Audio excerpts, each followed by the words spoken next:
Hello student, आपका जो chapter number 1, 2, 3 already complete हो चुका है। क्लियर। तो आज स्टार्ट करने जा रहे हैं चैप्टर नंबर 4। देखिए, चैप्टर नंबर 4 का जो नाम है मूविंग चार्जेस इन मैग्नेटिज्म। इसका मतलब अभी तक आपने जब थ्योरी डिस्कस की थी, उस थ्योरी में चार्ज को स्टैटिक पोजीशन में रिप्रेजेंट किया था, और static position means that is rest position. Clear. तो ये फंडा आपके पास ऑलरेडी क्लियर हो चुका है कि जब भी कोई चार्जेज है या वो रेस्ट कंडीशन में रहता है तो इसका मतलब वो क्या डिनोट करता है? Electric field. क्या डिनोट करता है बेटा? Electric field. लेकिन यहां पर जो आपको नाम दिया गया है मूविंग चार्ज, इस मूविंग चार्ज का जो मेन कॉन्सेप्ट है वो देखिए।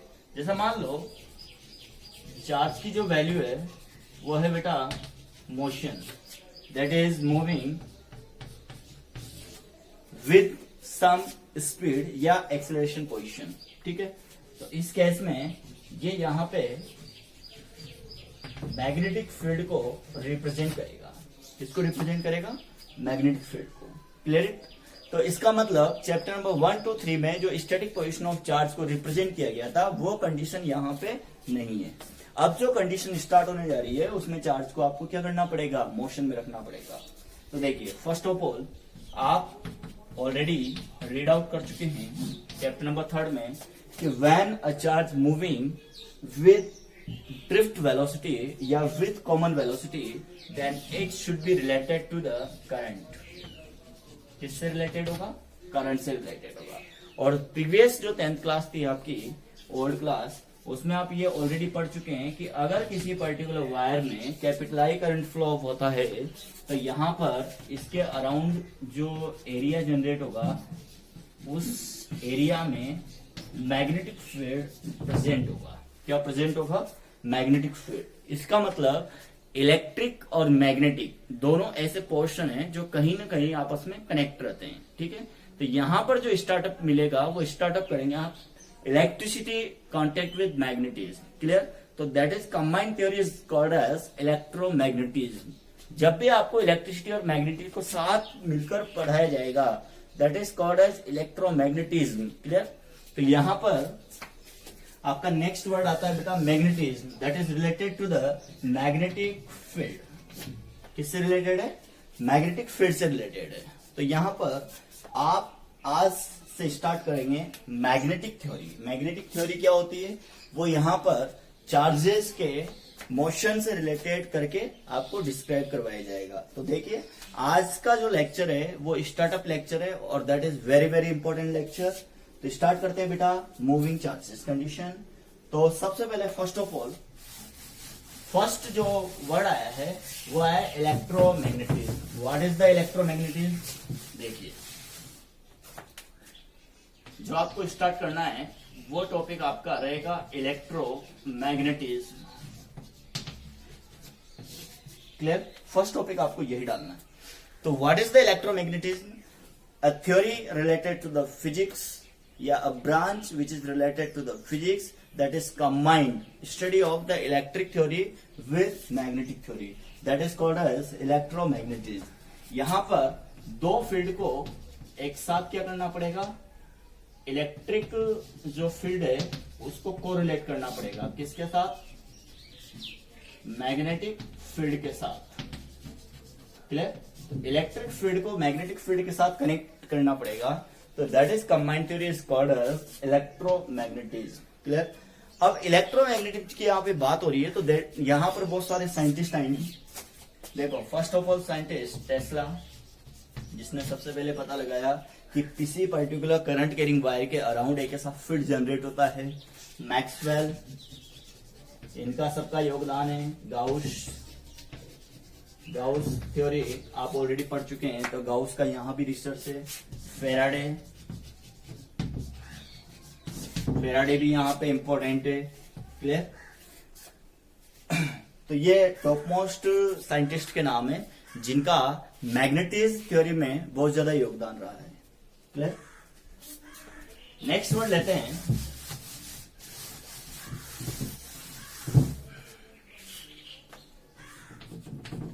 मैग्नेटिज्म। चुंबकत्व। Clear? What is the magnetism? Theory behind to the working condition of the moving charges या working condition of the magnetic field, that is called as magnetism. Clear? जैसे मान लो यहां पर एक फील्ड जनरेट हुआ, इस फील्ड का नाम है मैग्नेटिक फील्ड। क्लियर? और इस मैग्नेटिक फील्ड में आपने कोई वायर रखा जो कॉपर से बना हुआ है या फिर एल्यूमिनियम से बना हुआ है या फिर स्टील से बना हुआ है। क्लियर? इस फील्ड में रखा गया कोई भी प्रोडक्ट जो मैग्नेटिक फील्ड से रिलेटेड है, आपने मैग्नेटिक प्रॉपर्टी से रिलेटेड है, आपने उसे मैग्नेटिक फील्ड में रख दिया। क्लियर? तो धीरे धीरे यहां पर क्या होगा कि this material acquired to the magnetic property, this material acquired to the magnetic properties, and this magnetic properties phenomena is called as magnetism. So magnetism is a process which is, in this, magnetic materials can be acquired to the all properties related to the magnetic field. Clear it?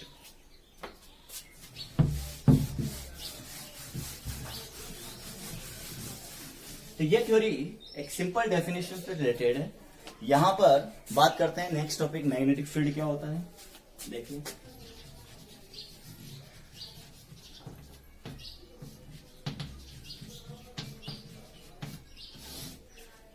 Magnetic field क्या है? Magnetic field एक ऐसा field है जो किसी भी particular current carrying wire के around generate होता है। तो या तो आपके पास क्या होना चाहिए, एक पर्टिकुलर करंट कैरिंग वायर होना चाहिए, या फिर आपके पास क्या होना चाहिए, एक मैग्नेट होनी चाहिए। क्लियर? एनओएस जो बार मैग्नेट होती है, आप भी जानते हैं कि मैग्नेटिक थ्योरी में बार मैग्नेट का बहुत ज्यादा इंपॉर्टेंस है। The magnetic field lines goes through the from north to south, north से निकलती है और साउथ की ओर जाती है, और inside at south to north जाती है। ठीक है? तो इसके अराउंड एरिया जनरेट होगा, इसके अराउंड भी एरिया जनरेट होगा। क्लियर? अब इन दिस एरियाज अगर आप किसी भी पर्टिकुलर मैग्नेटिक प्रॉपर्टीज से रिलेटेड मटेरियल को रखते हैं तो उस पर मैग्नेटिक फोर्स लगता है, या फिर this materials can be acquired to the magnetic properties within the short time या फिर द लॉन्ग टाइम। अब ये शॉर्ट टाइम और लॉन्ग टाइम इसकी मैग्नेटिक ससेप्टिबिलिटी या इसकी रिलेटिव परमिटिविटी उससे रिलेटेड होता है। ये सब टॉपिक आपके आगे डिस्कस होंगे। So that is field which is related to the around near to the current carrying wire या फिर near to the bar magnet. In these areas the particular magnetic behavior materials already connected with magnetic properties within the contact times. Clear? तो these areas is called as magnetic field. Magnetic field एक domain है, उस domain में आपको magnetic properties किसी भी particular material में डालनी रहती है। क्लियर?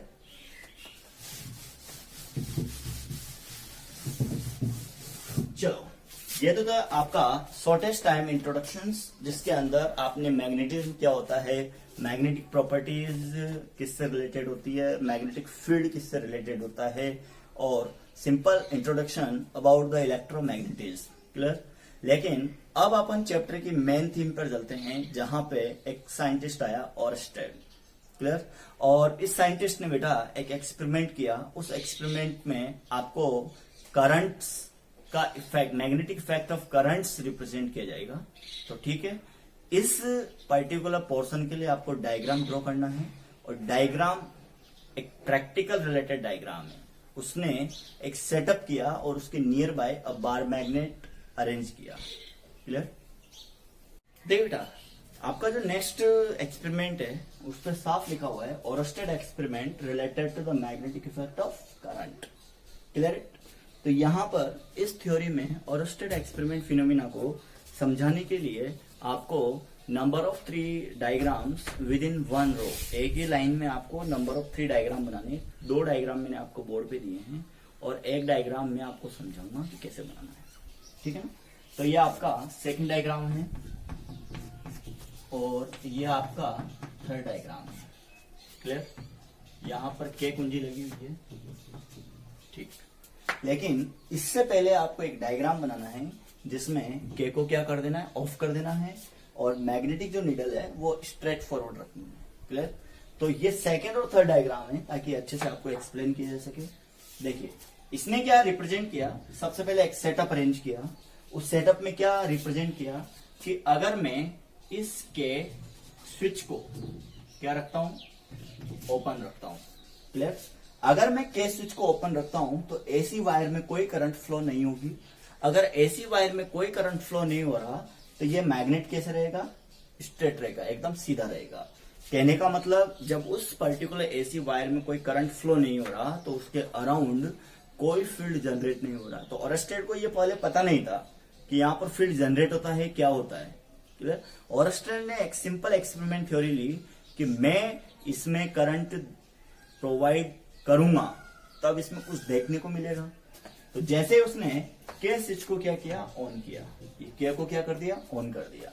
के स्विच को ऑन किया तो यहाँ बैटरी का प्लस है और यहाँ बैटरी का माइनस। तो प्लस से क्या होगी, एसी वायर में करंट फ्लो होगी, क्लियर।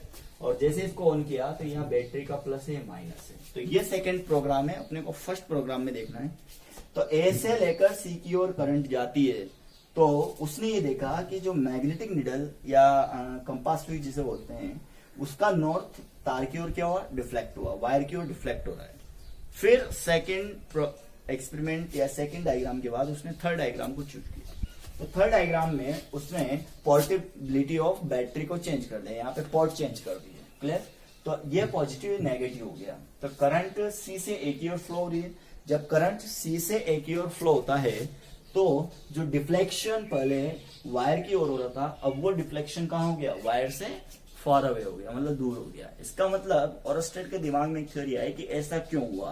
तो आपको number of 3 diagrams within 1 row create करने हैं, क्लियर, एक ही लाइन में बनाने हैं।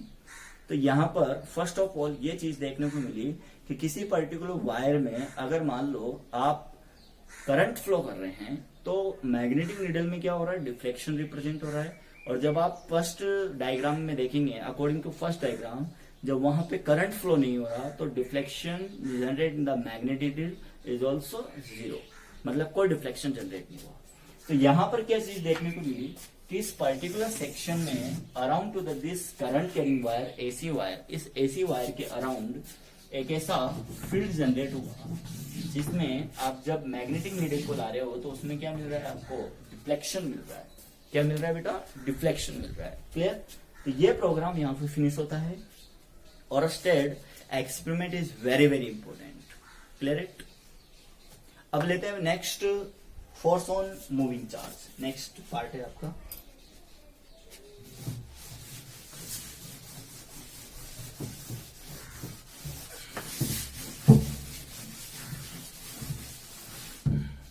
देखिए नेक्स्ट टॉपिक है इसके बाद, force on moving charge.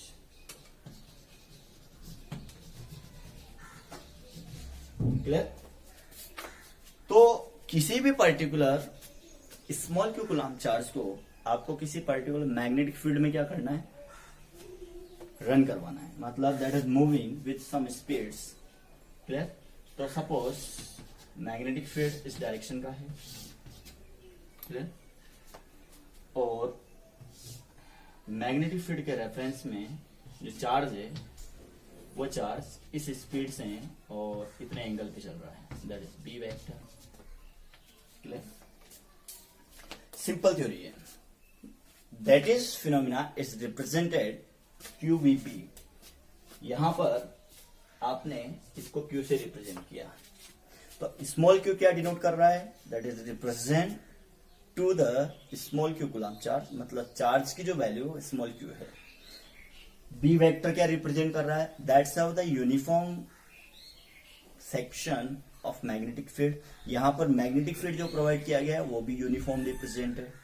We vector क्या रिप्रेजेंट कर रहा है, V vector is represented the velocity directions या velocity phenomena of this charge. And theta क्या रिप्रेजेंट कर रहा है, the direction of the moving of this charge with reference to the magnetic field is theta, clear.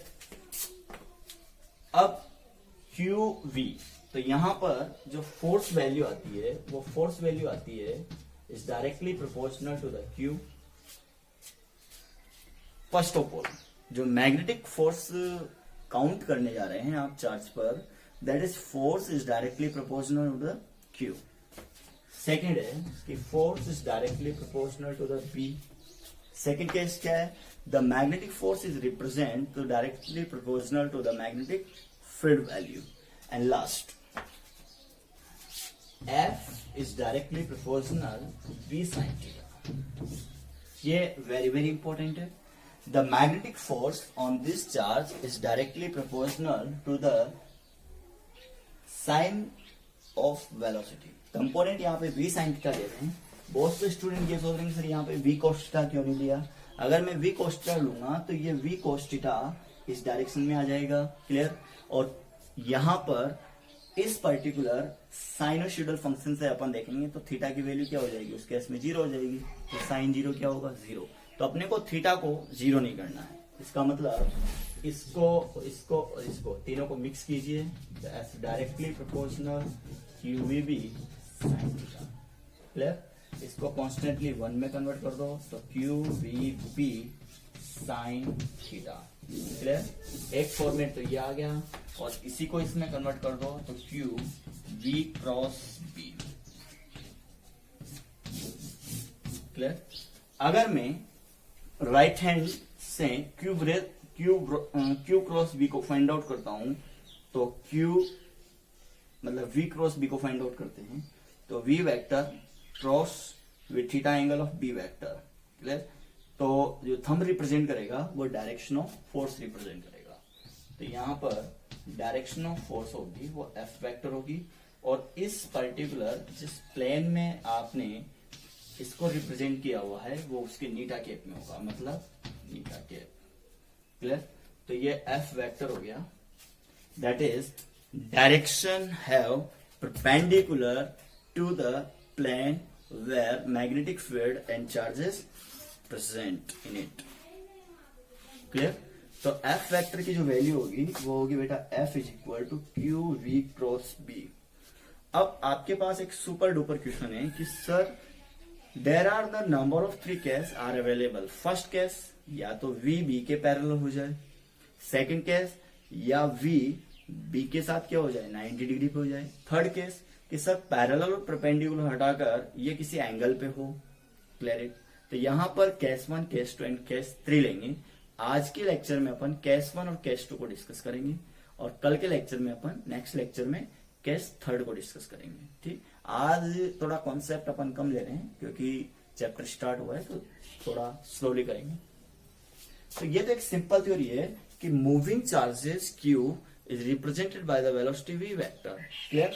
तो यहां पर magnetic force Q पर directly proportional होगा, मैग्नेटिक फोर्स बी पे रिप्रेजेंट होगा और magnetic force V sine theta पे represent होगा। तो what is the finalized value, F vector is equal to the Q we cross B, Q we B sine theta. और what is the velocity, what is the direction of force, always perpendicular, clear. तो जो plane है उस plane से 90 degree पर F vector लेंगे, कहाँ लेंगे, उस प्लेन से 90 डिग्री पर फोर्स लेंगे। तो ये एक सिंपल थ्योरी है और इस सिंपल थ्योरी से न्यूमेरिकल भी आते हैं। जैसा मान लो आपको Q दे दिया जाए, V दे दिया जाए, B दे दिया जाए और थीटा दे दिया जाए, क्लियर। या फिर यहीं से F is equal to q v sine theta से आपको B पूछा जा सकता है, the B is equal to F is equal to q v sine theta, clear. तो ऐसे भी क्वेश्चन बन जाते हैं कि F is equal to q v sine theta से आपको क्या क्या सॉल्यूशन मिल सकते हैं। तो ये तीनों राइट हैंड वैल्यू देकर आपसे F पूछा जा सकता है, अगर F देकर क्यू वी साइन थीटा देकर आपसे B पूछा जा सकता है, तो आपको सब कुछ पूछा जा सकता है, clear. Let us next part case 1।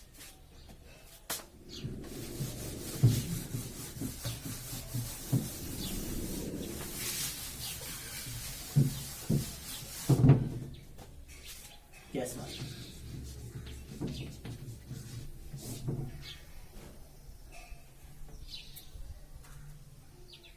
देखिए केस 1 की अपन बात करते हैं तो फर्स्ट केस है आपका V vector parallel to the B vector और यहां पर मैं लूंगा थीटा इक्वल टू 0। जैसा मान लो B वेक्टर इस डायरेक्शन में, magnetic field in this direction. Clear? So what is the v vector? Charge moving also in this direction. Clear? b direction और b डायरेक्शन दोनों सेम डायरेक्शन में है, और यहां पर थीटा की वैल्यू क्या है? 0 डिग्री। तो what is the force? F is equal to QBB sin theta. Put theta is equal to 0 degree. तो sin theta की वैल्यू हो गई 0। इसका मतलब मैग्नेटिक फोर्स क्या हो गया? 0 हो गया। In this case, there are no type of force are available on this charge. तो जब चार्ज पे फोर्स नहीं लग रहा तो ये स्ट्रेट मोशन में रहेगा। इसका मतलब no deflection in the moving condition, zero magnetic force on it. Clear? और इसका जो पाथ रहेगा बेटा वो लीनियर पाथ रहेगा। क्या रहेगा? Linear path.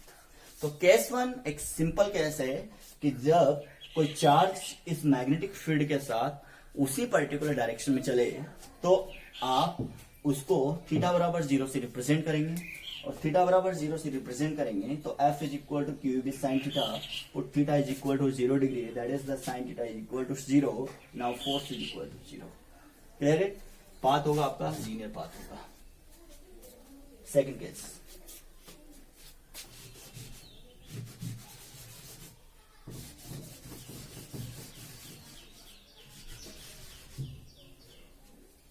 देखिए case 2, v vector perpendicular to the b vector, इसका मतलब थीटा हो गया 90 डिग्री। देखिए b वेक्टर आपका इस डायरेक्शन में और चार्ज आपका इस डायरेक्शन में आ रहा है।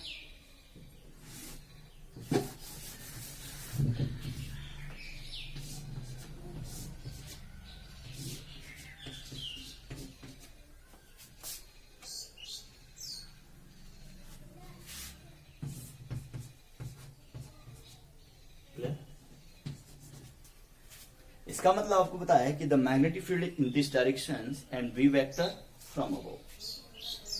तो इस केस में आपको थीटा 90 डिग्री लेना है, तो यहां पर थीटा की वैल्यू क्या कर देंगे आप? 90 डिग्री कर देंगे।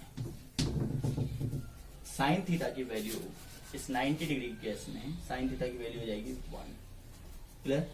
अगर साइन थीटा की वैल्यू 1 हो जाएगी तो F मैक्सिमम वर्क करेगा, that is QVP। क्लियर? तो जीरो मैग्नेटिक फील्ड तो यहां पर हट गया और पाथ यहां पर चेंज हो जाएगा। देखिए जब कोई पर्टिकुलर चार्ज किसी मैग्नेटिक फील्ड के अंदर 90 डिग्री से एंटर करता है तो साइन थीटा यहां पर 1 देगा, तो मैक्सिमम मैग्नेटिक फोर्स, तो यहां पर maximum magnetic force is working on it. क्या लिखना है? Is working on it.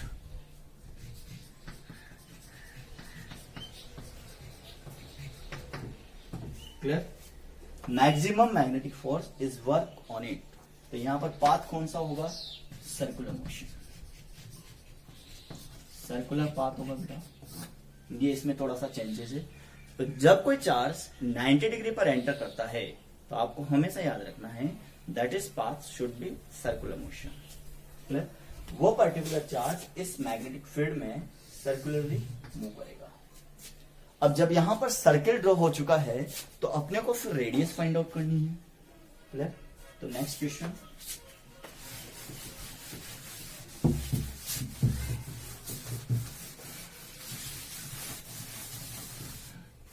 देखिए इसी को कंटिन्यू छापना है। मैक्सिमम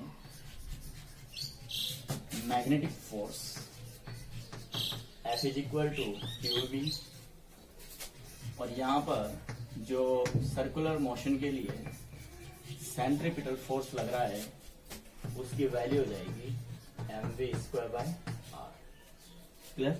दोनों को आप कंबाइंडली सोल्व कीजिए। QVB is equal to MV square by R। इस V से V cancel out, the R is equal to MV upon QV। Clear? That is the radius of circular path. Clear? तो maximum magnetic force F is equal to QAB at in this case. इस particular section में आपको यह बताया गया है कि जब भी कोई चार्ज 90 डिग्री पर किसी मैग्नेटिक फील्ड में एंटर करता है, क्लियर, तो यहां पर सर्कुलर पाथ ड्रॉ होगा और उस सर्कुलर पाथ का जो रेडियस होगा वो होगा MV upon QB। What is the timing? Time capital T यहां पर हो जाएगा 2 पाई R upon V। Clear? R upon V से ये वैल्यूएशन पुट कर सकते हो, 2 पाई R अपॉन V। तो R अपॉन V से हो जाएगा MV अपॉन QB, तो 2 पाई M upon QB। That is the time period of circular motion. And now frequency, clear? Frequency n बराबर QB upon 2 pi. That is the frequency of cyclic frequency, or cyclic frequency is related to the charge value. Q is related to the magnetic field value. B is related to the mass of particle. M. Clear? तो आज के lecture में इतना ही पढ़ाया जा रहा है। Case number 3 और इसके न्यूमेरिकल्स आपको नेक्स्ट लेक्चर में पढ़ाया जाएगा। अब धीरे धीरे अपन सिलेबस की ओर बढ़ेंगे और जो जो पार्ट आपके सिलेबस से डिलीट हो चुका है वो आपको डिस्कस नहीं करवाया जाएगा। ठीक है? तो 2021 का जो बोर्ड एग्जाम होने वाला है उसके लिए बेटा प्रिपरेशन स्टार्ट कर दीजिए। क्लियर? और जहां तक आपकी क्लासेज ऑफलाइन अवेलेबल नहीं होती है वहां तक आप ऑनलाइन क्लास से हैं, वेरिएशन डिस्कस होगा। जो भी डाउट्स आपको आते हैं आप बेझिझक पूछिए, उसके लिए मैं अवेलेबल हूं। क्लियर? आपको कोई टेंशन नहीं लेनी है और डेली कवर डेली कंप्लीट करना है। ठीक है? Best of luck. ओके बेटा, थैंक यू।